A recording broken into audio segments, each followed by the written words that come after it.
तो हेलो दोस्तों, स्वागत है आपका एक बार फिर से मेरे चैनल पे। मैं हूं आपका एजुकेशन साथी और आज मैं आपके लिए डीएलएड सेकेंड सेमेस्टर का सिलेबस लेकर आया हूं। तो हम लोग देख लेते हैं कि मैथ में इस बार हमको क्या क्या पढ़ना है। फिर मैं मैथ्स की भी क्लासेस अपने यूट्यूब चैनल पे स्टार्ट करने वाला हूं। तो सबसे पहले हमको पता होना चाहिए कि मैथ में हमको पढ़ना क्या क्या है। तो सबसे पहले देखते हैं चैप्टर नंबर 1। लिखा है 3 अंकों तक की संख्याओं का लासा एवं मासा।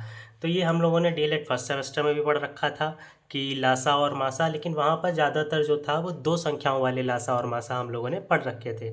इस बार हम 3 अंकों वाले लासा मासा पढ़ेंगे तथा इस पर आधारित और भी प्रश्नों को पढ़ेंगे। ये भाग विधि एवं गुणनखंड विधि दोनों से ही पढ़ेंगे, ठीक है। इसके बाद हमारा चैप्टर नंबर 2 जो होगा वो व्यंजकों में प्रयुक्त जोड़ घटाना गुणा भाग के संकेतों तथा कोष्ठकों का सरलीकरण। इसमें हम क्या पढ़ने वाले हैं, पिछली बार हमने लोगों ने पढ़ा था व्यंजकों का जोड़ और व्यंजकों का घटाना, लेकिन इस बार हम पढ़ने वाले हैं गुणा भाग और संकेतों तथा कोष्ठकों का सरलीकरण। जो हमारे ये वाले क्वेश्चंस हुआ करते थे, x square plus 2x plus 3x, इस टाइप वाले जो क्वेश्चंस होते थे, इसमें a प्लस बी दिया होता था, a माइनस बी दिया होता था, कहते थे इनको जोड़ो घटाओ। तो अब इनमें हम क्या पढ़ने वाले हैं, गुणा और भाग को भी पढ़ने वाले हैं, ठीक है। अगला है चैप्टर नंबर 3, प्राकृतिक पूर्ण पूर्णांक तथा परमीय संख्याओं की अवधारणा। ये हम लोगों ने डीएलएड फर्स्ट सेमेस्टर में भी पढ़ा था। प्राकृतिक संख्याएं क्या होती हैं, पूर्ण संख्याएं क्या होती है, पूर्णांक क्या होता है, परमीय संख्याएं क्या होती हैं। तो ये हम लोगों ने डीएलएड फर्स्ट सेमेस्टर में भी पढ़ रखा है। तो जो डीएलएड का सिलेबस होता है वो सेमेस्टर के हिसाब से चलता है, जिसमें फर्स्ट सेमेस्टर का सेकंड सेमेस्टर में काफ़ी कुछ देखने को मिलता है रिलेटेड, और सेकंड का थर्ड में। ये इस तरीके से ही डिज़ाइन किया गया है। इसके बाद हमारा चैप्टर नंबर 4, पूर्ण संख्याओं पर संक्रियाओं के गुण कौन कौन से गुण हैं, जोड़ घटाना गुणा भाग। तो पूर्ण संख्याओं पर आधारित प्रश्न होंगे, जैसे आपने बॉड मास पढ़ रखा होगा।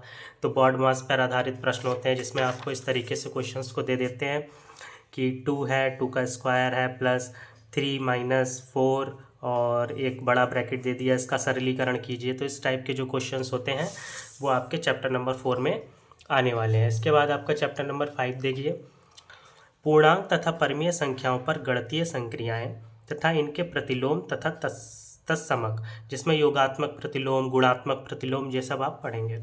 इसके बाद नया क्या आने वाला है, नया आने वाला है चैप्टर 6, समीकरण तथा सर्वसमिका का अर्थ। समीकरण तथा सर्वसमिका का अर्थ। तो अब हम लोग देख लेते हैं कि समीकरण होता क्या है। तो कोई भी जैसे व्यंजक होता है, जैसे मान लीजिए एक्स स्क्वायर प्लस 2a है, तो इसके इक्वल में अगर हम कुछ भी रख देते हैं, मान लीजिए 0 रख दिया, तो ये क्या है, एक समीकरण है। तो इसके बारे में हम पढ़ने वाले हैं, समीकरण का अर्थ पढ़ने वाले हैं। अगर ये केवल x लिखा हुआ है तो ये एक व्यंजक है, लेकिन x के इक्वल में 0 रख दिया तो ये एक समीकरण है, ठीक है। जब भी दो व्यंजकों को तुलना करी जाती है, कुछ बराबर में रखा जाता है, तो वो समीकरण कहलाता है, ठीक है। तो समीकरण और सभी सर्वसर्मिका का अर्थ पढ़ेंगे हम लोग। इसके बाद समीकरण पर आधारित प्रश्न देखेंगे, जिसमें एक चर वाले जो होंगे वो समीकरण होंगे। 1 वेरिएबल, एक चर का मतलब 1 वेरिएबल। इसके बाद चैप्टर नंबर 8 देखिए, व्यंजकों का गुणनफल तथा सर्वसंख्याएं। इसमें हम व्यंजकों का गुणनफल पढ़ेंगे और सर्वसंख्याओं को सॉल्व करना सीखेंगे। इसके बाद देखिए चैप्टर 9, क्षेत्रफल आयतन और धारिता की संकल्पना तथा इकाई। डीएलएड फर्स्ट सेमेस्टर में आपने केवल क्षेत्रफल पढ़ा था, इसमें आप आयतन पढ़ेंगे, धारिता पढ़ेंगे। और आयतन और धारिता जब हम पढ़ेंगे तो इसका मतलब हम 3D शेप्स पढ़ने वाले हैं, ठीक है। त्रिविमीय आकृतियों को पढ़ने वाले हैं, जैसे बेलन है, घनाभ है, ठीक है, शंकु है, इन आकृतियों को हम पढ़ने वाले हैं।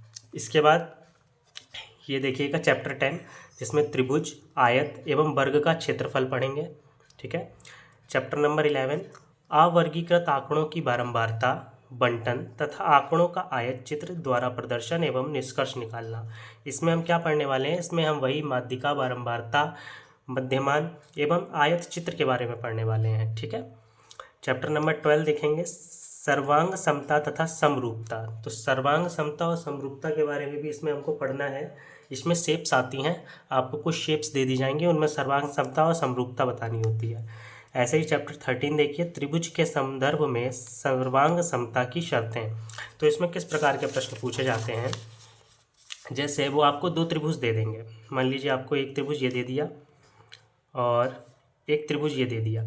अब वो पूछेंगे बताइए ये सर्वांगसम है या नहीं है, और हैं तो क्यों है, ठीक है। तो इस तरीके के क्वेश्चंस आपसे पूछे जाएंगे। तो ये हमारा डीएलएड सेकेंड सेमेस्टर के मैथ का सिलेबस था, ठीक है।